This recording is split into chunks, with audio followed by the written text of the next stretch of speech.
Bienvenue sur ce deuxième webinaire organisé à l'occasion de la Journée internationale du syndrome d'Angelman 2016 et proposé par l'Association française du syndrome d'Angelman. Ce deuxième webinaire se consacrera aux utilisations qu'on peut faire de l'iPad avec un public porteur du syndrome d'Angelman.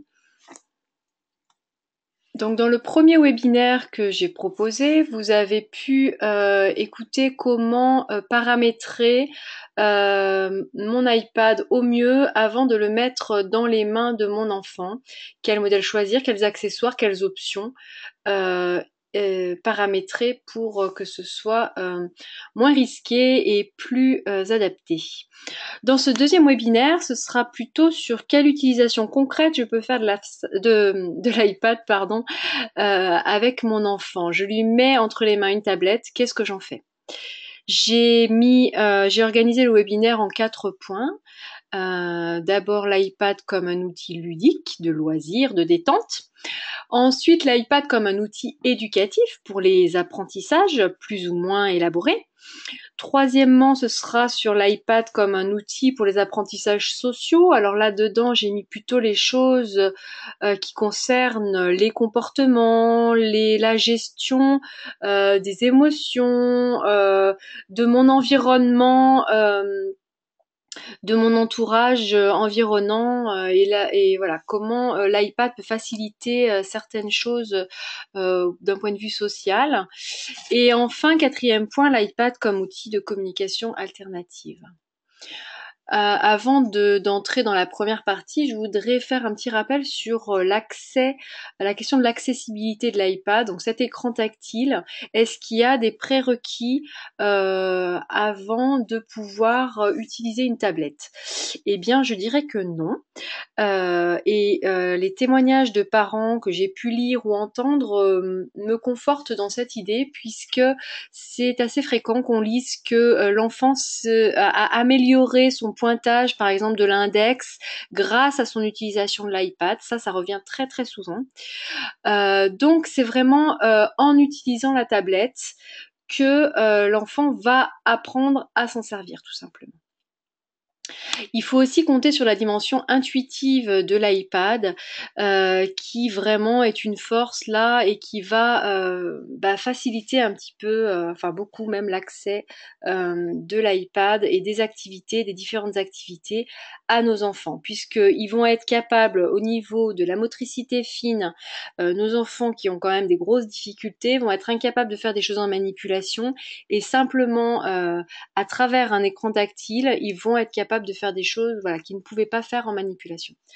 Un dernier point aussi en prérequis, c'est en introduction, c'est le fait qu'il va être important de faire attention à l'âge de l'utilisateur et à respecter cet âge de l'utilisateur, notamment dans le choix des applications.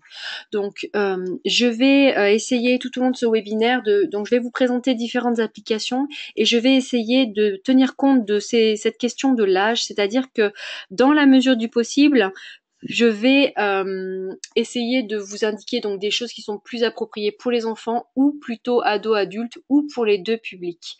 Voilà, c'est un petit peu plus difficile, surtout quand on regarde au niveau des applications éducatives.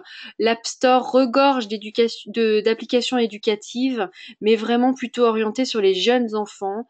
Et du coup, les supports ne sont pas toujours adaptés, voilà, à des publics plus âgés. Donc, j'essaierai dans la mesure du possible de vous donner des pistes, mais c'est pas toujours évident, il faut bien le reconnaître.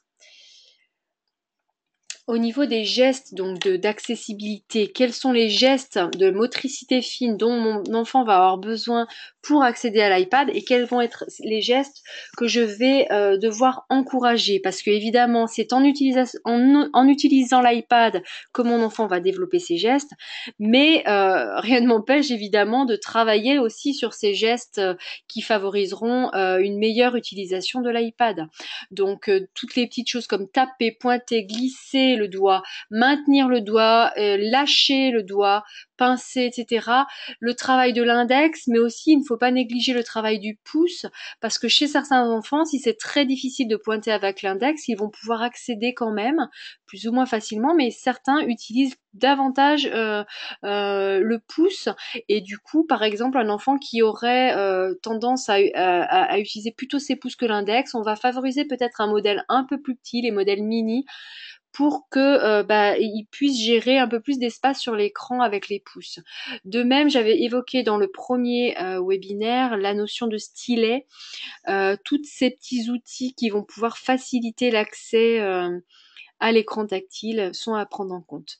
On a aussi des applications, très concrètement sur l'iPad, qu'on peut télécharger et qui vont nous permettre de travailler sur ces gestes spécifiques. Donc je vais vous diffuser une petite vidéo tuto où j'explore 3 applications. Donc je vais la diffuser maintenant. Je vais vous présenter 3 petites applications pour entraîner sur ces gestes d'accessibilité qui favorisent l'accessibilité sur l'iPad. Donc on a d'abord Slide and Spin.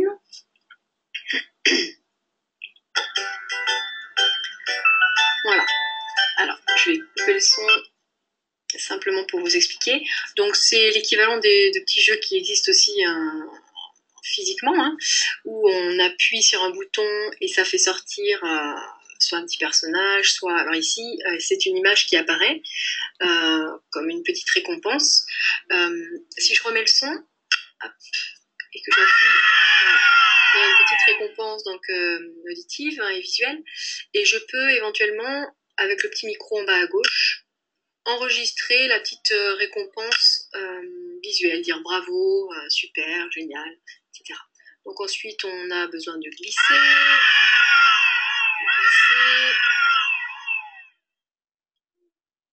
tourner. Voilà, il faut tourner plusieurs fois pour que ça fonctionne. C'est pas forcément très facile, et puis le geste de tourner comme ça est pas très utilisé. Donc bon, c'est pas si problématique que ça si l'enfant n'y arrive pas, ou on va pouvoir peut-être le faire un petit peu avec lui, en mettant sa main sur la nôtre, hein, ou en tenant son poignet par exemple, mais en évitant de mettre notre main sur sa main, parce que là il va simplement ressentir l'effet de notre main et il va être moins dans la découverte de ce qu'il est en train de faire sur l'écran. Une autre application qui peut être utile, c'est Color Dots.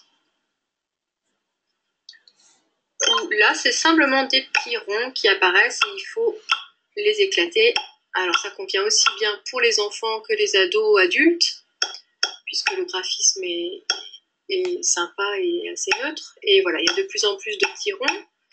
Et alors, le seul inconvénient, c'est que si j'appuie avec plusieurs doigts, là, vous voyez que j'essaye, je peux en toucher avec 4 ou 5 doigts, donc ça n'encourage pas forcément d'isoler l'index. Mais voilà, l'idée c'est d'aller vers ça, et ça l'encourage quand même. Mais voilà, il y a le petit inconvénient qui est que l'écran réagit quand même à tous les doigts que je pose dessus. Une dernière application pour les gestes d'accessibilité, c'est dans la série Training, que vous voyez ici, Shapes in Complex ici.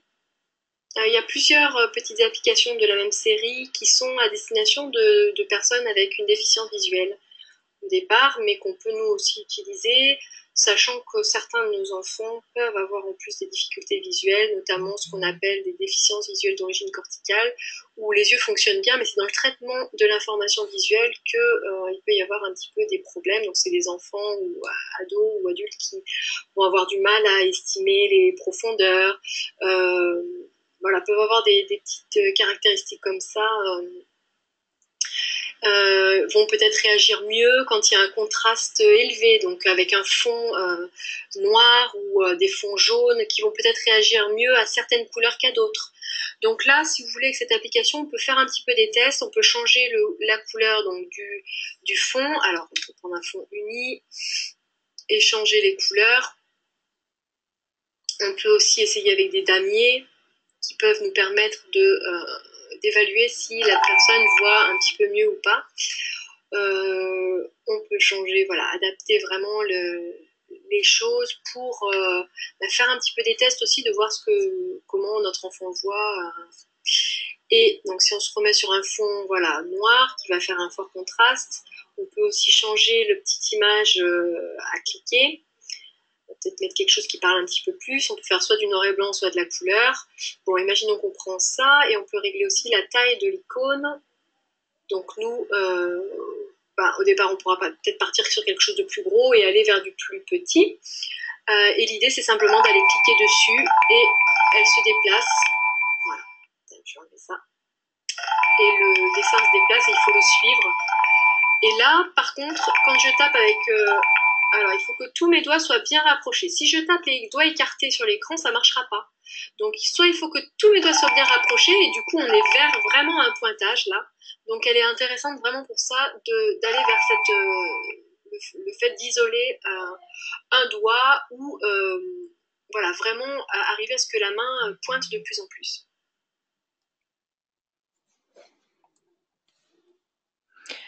Voilà, sur ces gestes d'accessibilité, ce qu'on pouvait un petit peu donner comme exemple de travail préalable. Donc on va commencer avec une première partie sur l'iPad comme outil ludique. Je crois que la première chose qu'on peut faire avec un iPad, c'est simplement prendre du plaisir ensemble, partager une activité. Donc on peut tout à fait proposer des choses ludiques. Moi, je commencerai volontiers pour ceux qui n'ont jamais eu de tablette entre les mains, par tout simplement remplir un petit peu l'album photo et proposer des vidéos également pour déjà susciter l'intérêt pour cette tablette. Voilà, donc ça c'est une fonctionnalité qui est incluse dans l'iPad, l'album photo. On a aussi PhotoBoot, qui est une petite application sympa où on peut faire des photos déformées aussi, donc faire vraiment des choses rigolotes pour passer un bon moment et explorer un petit peu les fonctions de la photo sur iPad.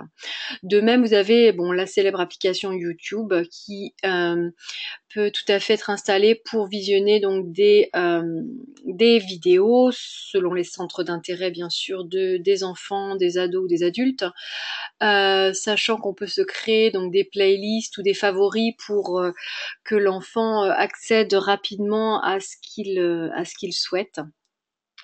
Vous avez aussi des applications du même style plus orientées sur les enfants, donc plus sécurisées. Voilà, où il faut télécharger au préalable parfois les applications quand on est en Wi-Fi et pour pouvoir les visionner ensuite sans le Wi-Fi. L'intérêt donc de proposer des photos, des vidéos, c'est vraiment la notion de plaisir partagé et motiver en fait la personne qui a déjà certainement pour la majorité cet attrait pour l'écran. Mais si elle ne l'avait pas, voilà, la photo, les personnes de la famille, les personnes qu'on aime, de les voir sur l'iPad, ça peut nous engager à explorer un petit peu plus cet outil. Et puis en glissant les photos les unes après les autres sur l'album, on apprend à glisser, feuilleter, passer d'une page à l'autre aussi. On travaille nos gestes d'accessibilité. Le deuxième aspect ludique qu'on peut explorer, c'est tout simplement le cause à effet. Donc toutes les activités, toutes les applications de cause à effet, là il y en a beaucoup sur l'App Store. Ça va nous permettre de découvrir un petit peu l'écran tactile, se faire plaisir avec des petites applications rigolotes, sympas.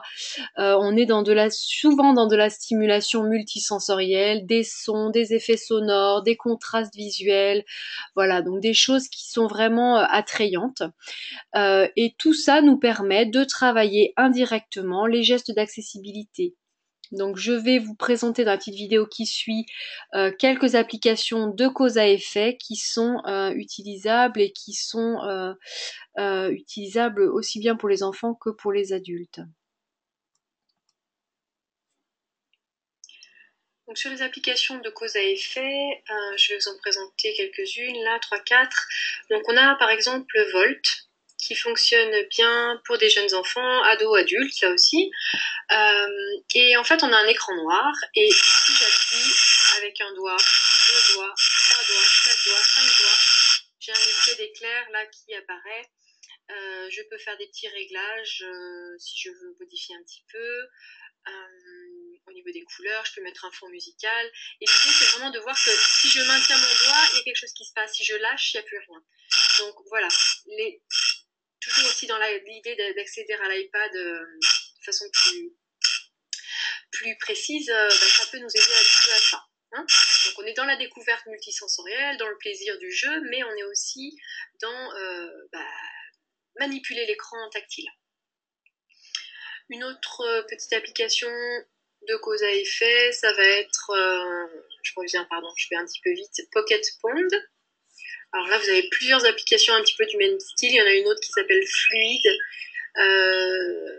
qui c'est quand je touche, voilà. C'est vraiment là s'amuser avec l'eau. Alors nos enfants qui adorent l'eau en plus, ça peut être rigolo. Sachant qu'il y a des petits poissons qui vont arriver, parce que là je leur ai fait un petit peu peur en tapant dans l'eau. Mais voilà, on a des poissons et je peux même les nourrir. En haut à gauche, vous voyez une petite croix, un petit plus.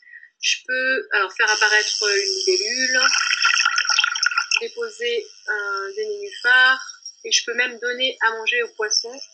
Là, quand j'appuie sur les graines, elles se sont, vous voyez, déposées au fond de l'eau. Et si je laisse les poissons arriver, ils vont aller manger les graines. Enfin, la petite nourriture là pour... voilà, ils arrivent tous. Donc soit je les laisse faire. Ah, aussi ils mangent pas. D'habitude ils se dirigent vers la nourriture. Voilà, il y en a qui va l'attraper. Hop, je peux aussi faire peur et casser un petit peu les... Là, j'ai carrément fait couler la libellule, c'est super. Une autre série d'applications, c'est les applications MiBop. Donc il va y en avoir plusieurs. Là, c'est des versions gratuites. Il y a des versions, on peut ensuite acheter, voilà, en achat intégré pour avoir accès plus longtemps. Mais déjà, vous allez voir qu'avec l'application gratuite, on peut faire des petites choses rigolotes. Donc MiBop, ce qui est intéressant aussi, c'est l'effet de contraste visuel qui peut, je vais couper le son simplement pour les explications, qui peut aider aussi les enfants, ados ou adultes, parce que là encore c'est une application qui peut être utilisée par tout le monde, qui peut les aider d'un point de vue visuel à être un peu plus précis. Donc je choisis une forme, et en fait c'est des sons, donc quand j'appuie, et voilà, action-réaction, cause à effet, là c'est vraiment pour s'amuser avec l'écran tactile. Je vais pas tout vous les montrer, mais il y a des sons, voilà, MiBop Body, c'est les sons d'une voix humaine, donc ça peut être rigolo au niveau sonore. Magma, là ça va simplement être de jouer avec le tracé qui suit mon geste, donc ça m'invite à poser mon doigt, le déplacer sur l'écran, être assez précis dans les directions pour que ça réagisse. Et si j'appuie sur les petites boules,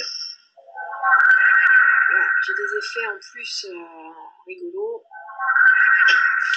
Et là, pour appuyer sur la petite boule, il faut appuyer avec l'index. Donc, toujours dans mes gestes d'accessibilité, ça favorise tout ça. Celle-ci, elle s'appelle Imeba, pardon. Et il y a une petite série comme ça aussi, de même qu'il y avait la série Training, il y a une série Sensory. Donc c'est vraiment ce plaisir multisensoriel, que ce soit visuel, auditif, il y a des petits jeux qui permettent de modifier le son de la voix. Voilà, donc on peut avoir des moments agréables de jeu avec ces petites applications de cause à effet. Voilà, donc on a dans notre aspect ludique regardé des photos, des vidéos, faire des petits jeux de cause à effet, et puis on peut aussi tout simplement dessiner, colorier, sans bazar, ce qui peut être sympa pour les parents.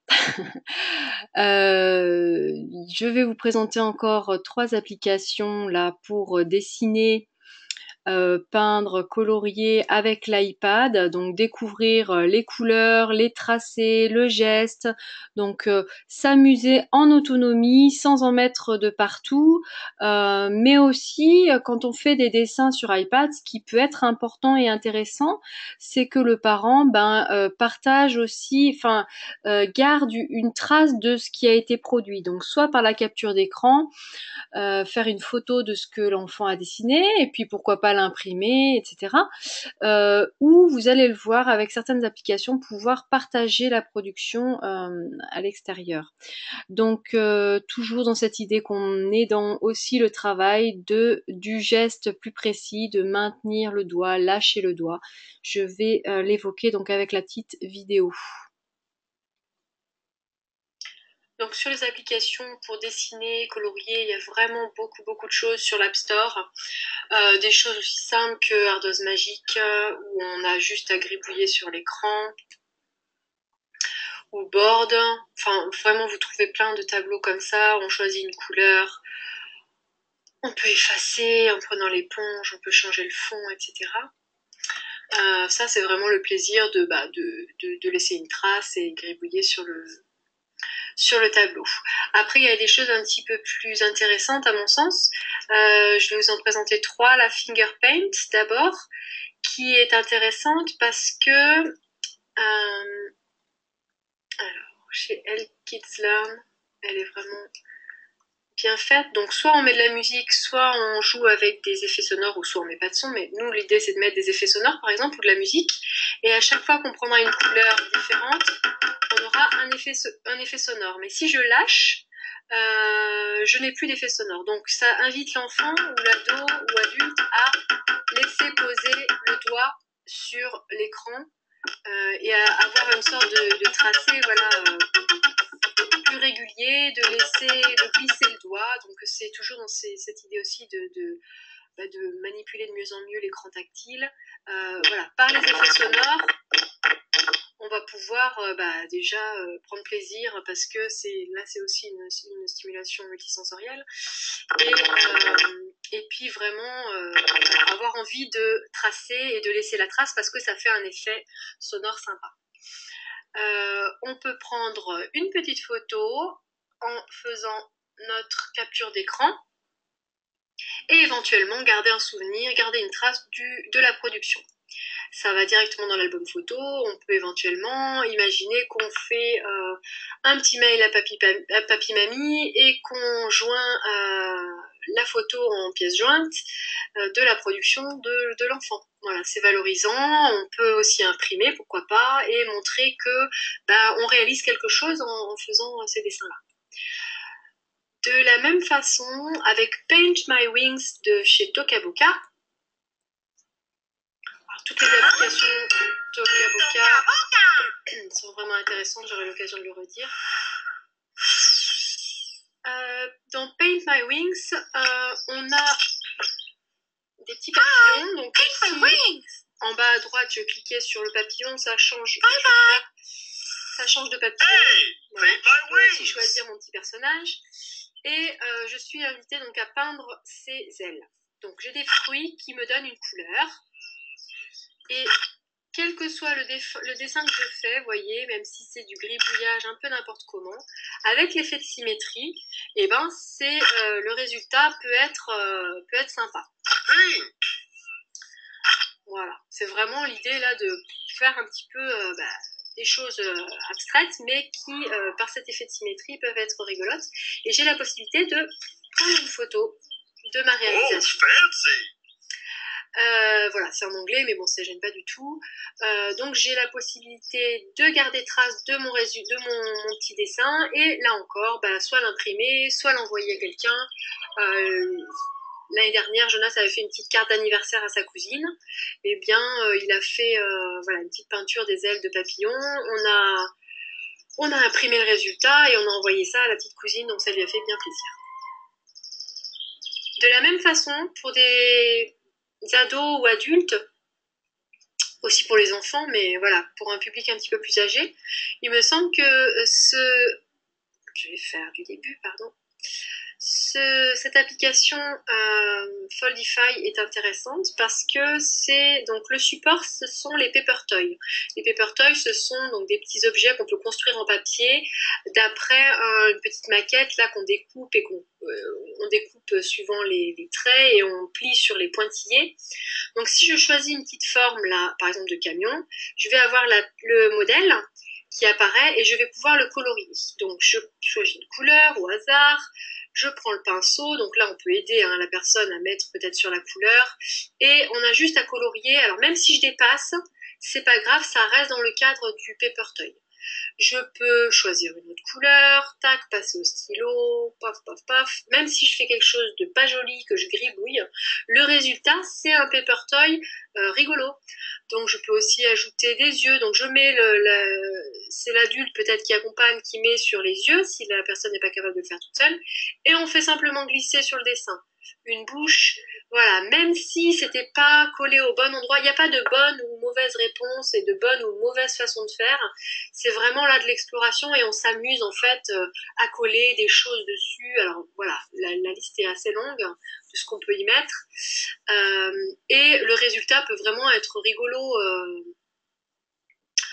pour le paper toy qu'ensuite on va pouvoir, donc une fois que c'est fini, on peut soit l'imprimer, soit se l'envoyer par mail en PDF par exemple, et on a du coup le patron. Alors on peut faire tourner là le paper toy pour voir un petit peu ce que ça donne. Voilà, dans le résultat. Donc l'idée c'est vraiment d'explorer, s'amuser à colorier, dessiner, coller des objets, mais le résultat peut être exploité aussi. Donc c'est valorisant pour la personne de savoir qu'on peut imprimer ensuite le paper toy. Pareil, Jonas à Noël dernier a fait 2 paper toys et il les a imprimés et offerts à ses cousins qui ont pu ensuite eux construire le paper toy. Voilà, une autre façon de jouer avec l'iPad dans cette dimension ludique, donc c'est de jouer aussi avec les sons, faire de la musique, donc tout cet aspect sonore de la tablette qu'on va exploiter. Donc là, pareil, on a plein d'applications sur l'App Store, sur tout ce qui est instruments de musique et sons rigolos, voilà, pour simplement interagir, prendre du plaisir ensemble, rigoler. Vous avez des applications voilà, sur les sons un petit peu rigolos. Donc, je vais vous montrer là encore une petite vidéo avec quelques exemples d'applications. Donc faire de la musique, jouer avec les sons, ça c'est possible aussi avec l'iPad. Vous avez plein d'applications là encore de différents instruments de musique, que ce soit de la découverte d'instruments de musique ou des instruments qu'on peut manipuler par l'électron tactile. Donc je vais vous montrer juste quelques exemples. Donc vous avez par exemple des petits tambours, ça s'appelle congas. Voilà, ce qui est bien, c'est que je vois, il y a un petit effet visuel où je vois où je tape. Vous voyez, mon doigt, sous mon doigt apparaît cette petite tache. Donc ça visualise aussi, ça permet de visualiser où est-ce que j'appuie et quel effet ça produit. Hein, un autre exemple, ça va être un xylophone. Vous avez des xylophones, vous avez des pianos, vous avez un petit peu tout. C'est vraiment l'idée là d'explorer d'un point de vue musical et sonore. Vous avez des choses un petit peu plus élaborées, des imagiers sonores aussi, avec une découverte des instruments en français. Donc j'appuie sur les images et j'ai le son de l'instrument. Donc là pareil, on développe le langage aussi, on peut échanger, est-ce que c'est joli, pas joli, enfin ça peut être des supports aussi de discussion tout simplement, en plus du plaisir d'écouter et de découvrir de nouveaux instruments. Et puis on a des choses un petit peu plus, donc ça c'est pour tous les âges, hein. Et puis on a également pour tous les âges des petites applications de sons rigolos qui font rire tout le monde. Voilà, ça peut être aussi un bruit de chasse d'eau,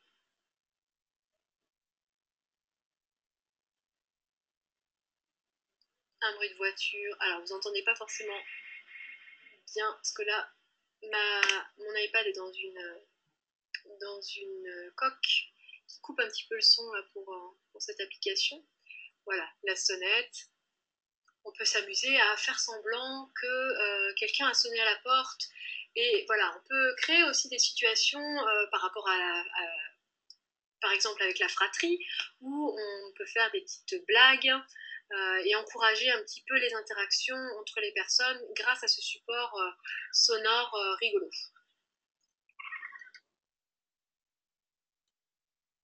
Voilà. On peut aussi s'amuser avec son iPad en faisant des jeux symboliques, hein, des jeux de faire semblant. Donc là, on a aussi beaucoup de choses sur l'App Store. Je vais vous donner quelques noms de sortes de collections d'applications. Donc toutes les applications Toca Boca sont vraiment super bien faites. Elles sont régulièrement, on en trouve certaines gratuites. Donc ça peut être un moyen de compléter sa collection.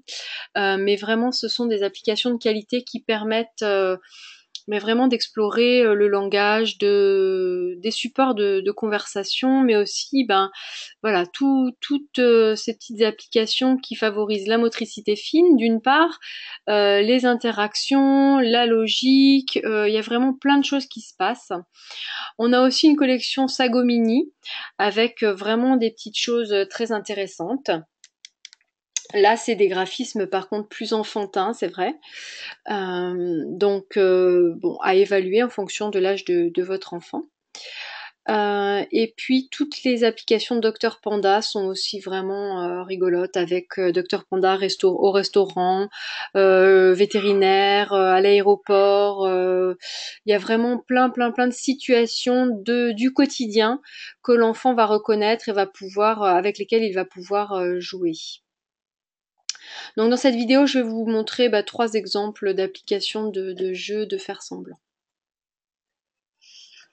Sur les applications voilà, de petits jeux, de jeux symboliques, faire semblant, puis s'amuser tout simplement. On a des séries, comme je viens de le dire, intéressantes. Donc je vais vous montrer un exemple de chaque. D'abord chez Toca Boca. Donc là, sur mon écran, vous voyez donc un petit vétérinaire, un salon de coiffure, un cuisinier, jouer à la marchande. Je vais vous montrer tout simplement déjà le vétérinaire qui soigne donc les animaux blessés. Vous allez voir, c'est très simple. Il faut donc guérir les petits animaux et c'est l'occasion d'évoquer les bobos, avoir mal, soigner. Donc on est voilà, dans du divertissement qui en même temps est le support de communication pour voilà, si je vais voir le petit chat, qu'est-ce qu'il a, regarde, il a l'oreille blessée, je dois prendre, voilà, on développe à la fois le vocabulaire, le langage, le geste, parce que là il a fallu simplement balayer de haut en bas pour nettoyer la plaie, appuyer pour mettre des gouttes, alors voilà, il vaut mieux mettre les gouttes sur la blessure, c'est plus efficace, un pansement. Donc c'est vraiment des actions au niveau aussi du geste très facile à faire et le résultat voilà est immédiat. On peut ensuite lui donner à manger. Donc là je prends, je glisse, je dirige mon geste sans que ce soit non plus très précis et il va s'endormir. Ensuite je passe aux autres animaux, etc.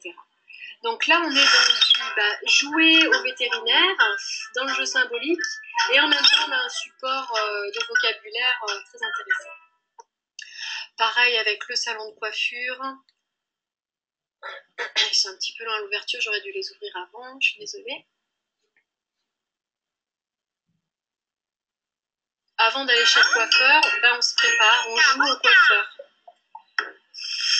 Je suis toujours fascinée par le fait que nos enfants qui ont quand même du mal à manipuler des objets, de par leur dyspraxie, apraxie, ils ont, grâce à l'iPad, une ouverture sur des jeux qu'ils ont du mal à faire en manipulation. Jonas, il est incapable de jouer à la poupée, de coiffer une poupée, ça l'intéresse pas. et il va jouer à la poupée ou à coiffer voilà, les petits personnages. Il va passer des heures à coiffer, couper les cheveux, laver sur un écran. Alors bien sûr, il y a la fascination de l'écran et l'attrait interactif, mais il y a aussi le fait que c'est rendu accessible en fait, hein, parce que les gestes sont tout simples. Là, je suis en train de découper, je frotte juste autour des cheveux et le résultat est là.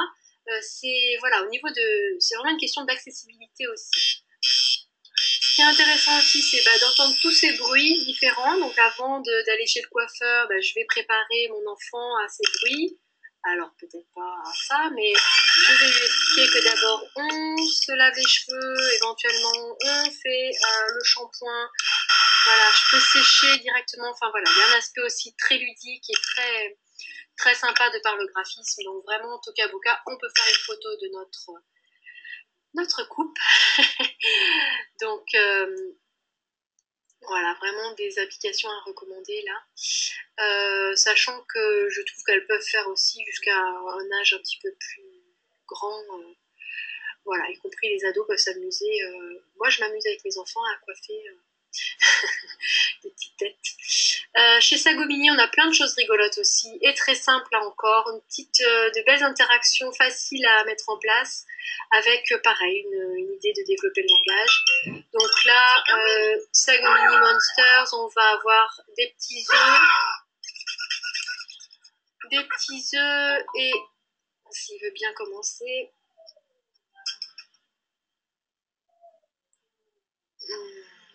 Ça met un certain temps. Voilà, donc là, j'ai trouvé un petit monstre. Bon, je parlais des œufs, mais ça ne doit pas être toute celle-ci, je sais plus.